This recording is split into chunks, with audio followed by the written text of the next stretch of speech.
सोचें जरा, अरब का सहरा है और रेत पर हजारों कदमों की धमक गूंज रही है। एक ऐसी फौज आगे बढ़ रही है जिस सरजमीन ने पहले कभी नहीं देखी।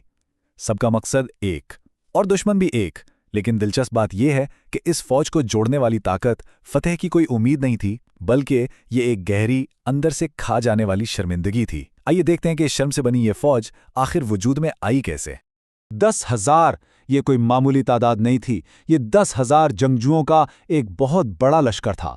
मुख्तलिफ कबाइल का एक ऐसा इत्तेहाद जो मदीना में नई उभरने वाली मुस्लिम कम्युनिटी को हमेशा के लिए ख़त्म करने निकला था। उस जमाने के हिसाब से तो ये इतनी बड़ी तादाद थी कि पूरे अरब में इसकी कोई मिसाल ही नहीं मिलती थी। उनका मकसद बिल्कुल साफ था, कोई शक व शुबा नहीं, जजीरा नुमा अरब से इस्लाम का नामो निशान मिटा देना। ये सिर्फ एक जंग नहीं थी, बल्कि ये इंतकाम का एक मिशन था, जिसकी आग पिछले 1 साल की तलखी और जिल्लत ने खूब भड़काई थी। तो सवाल ये उठता है कि आखिर इतनी बड़ी ताकत इकट्ठी कैसे हुई। इसको समझने के लिए हमें वक्त में ठीक 1 साल पीछे जाना पड़ेगा। उस फौज की बुनियादें किसी जंगी जीत पर नहीं, बल्कि एक गहरी सियासी नाकामी और नाकाबिल बर्दाश्त जिल्लत पर रखी गई थीं। एक ऐसी जिल्लत जिसने दुश्मनों को भी एक दूसरे का दोस्त बनने पर मजबूर कर दिया। तो कहानी का आगाज होता है मक्का के सबसे ताकतवर कबीले कुरैश से। उहुद की जंग के बाद, जिसमें उन्होंने फतह का दावा तो किया, लेकिन मुसलमानों को मुकम्मल तौर पर ख़त्म करने में नाकाम रहे। ये कबीला अंदर से बिल्कुल टूट फूट का शिकार हो चुका था। क़यादत बिखरी हुई थी और मुस्तकबिल बिल्कुल गैर यकीनी नजर आ रहा था। और इस सारी तकसीम के बीच में 2 बड़ी शख्सियात थीं जिनकी सोच एक दूसरे से बिल्कुल अलग थी।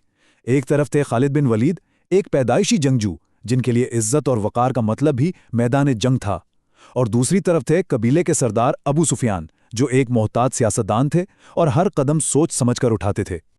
खालिद से ये सब बर्दाश्त नहीं हो रहा था। उन्होंने सीधा कबीले के सरदार अबू सुफियान को जाकर चैलेंज किया। उनके अल्फाज में एक जंगजू की बेचैनी और गुस्सा साफ था, जो कह रहे थे कि कबीले की टूटी हुई इज्जत को जोड़ने का अब एक ही रास्ता है, एक फैसलाकुन हमला, ताकि दुनिया को पता चले कि कुरैश अभी हारे नहीं हैं। लेकिन अबू सुफियान ने फौरन जंग का रास्ता नहीं चुना। उन्होंने एक सियासी चाल चलने की कोशिश की। 1 साल बाद बदर के मैदान में दोबारा मुकाबले की खुली दावत दे दी। ये सोचे समझे बगैर लड़े एक नफसियाती फतह हासिल करने की कोशिश थी। लेकिन अबू सुफियान का ये नफसियाती दाव बुरी तरह उल्टा पड़ गया।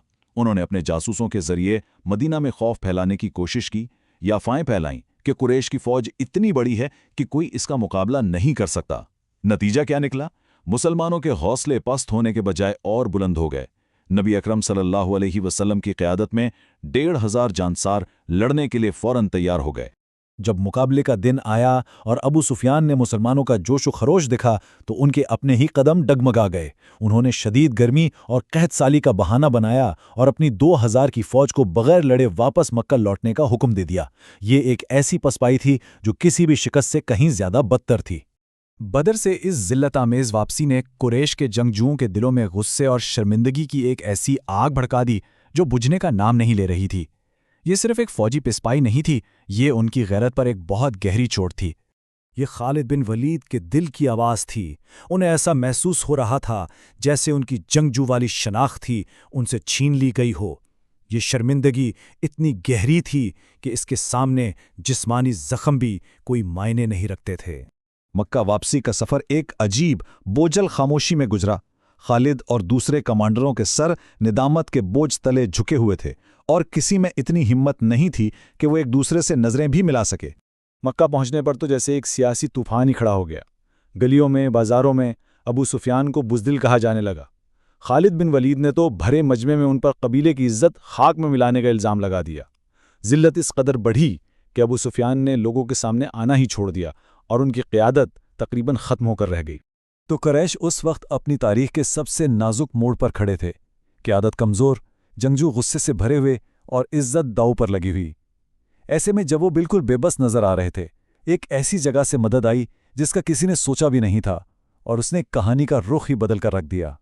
खैबर से यहूदी कबाइल का एक बाअसर वफ़द मक्का पहुंचा। अब ये वो लोग थे जो मदीना में इस्लाम के बढ़ते हुए असर व रसूख को अपने बका के लिए एक बहुत बड़ा खतरा समझते थे, और उन्होंने जिल्लत के शिकार कुरैश में अपने मकसद का एक बेहतरीन साथी देख लिया था। उन्होंने अबू सुफियान के सामने एक ऐसी तजवीज़ रखी जिसे ठुकराना तकरीबन नामुमकिन था। जंग के अखराजात के लिए बेपनाह दौलत, अरब के दूसरे ताकतवर कबाइल की हिमायत का वादा और एक संगीन चेतावनी कि अगर मुसलमानों को ना रोका गया तो मक्का के तिजारती रास्ते हमेशा के लिए बंद हो जाएंगे।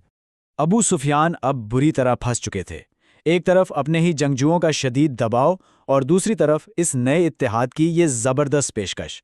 अपनी नाकामी के बोझ तले दबे इस हिचकिचाते हुए सरदार के पास इस सौदे को कबूल करने के अलावा कोई और रास्ता बचा ही नहीं था।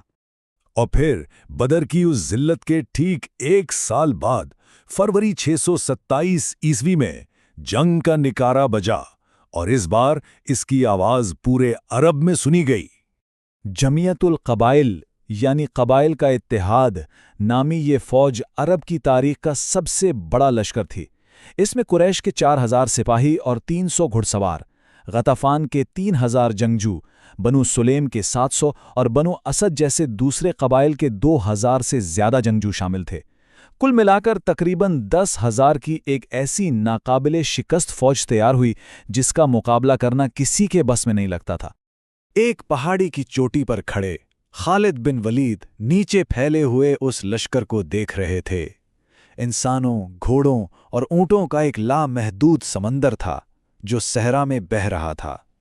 फौज इतनी बड़ी थी कि जहां तक नजर जाती उसका कोई सिरा नजर नहीं आता था। खालिद के लिए ये इंतकाम की तकमील का लम्हा था।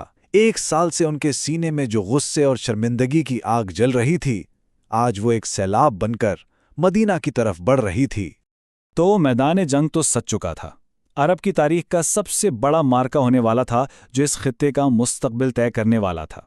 लेकिन सवाल यह था, क्या शर्मिंदगी की बुनियाद पर खड़ी की गई फौज, जिसकी क़यादत एक कमज़ोर इरादे वाला सरदार कर रहा हो, क्या वो इंतकाम को फतह में बदल सकती है, या इस अजीम लश्कर का अंजाम भी इसकी बुनियाद की तरह खोखला ही साबित होगा?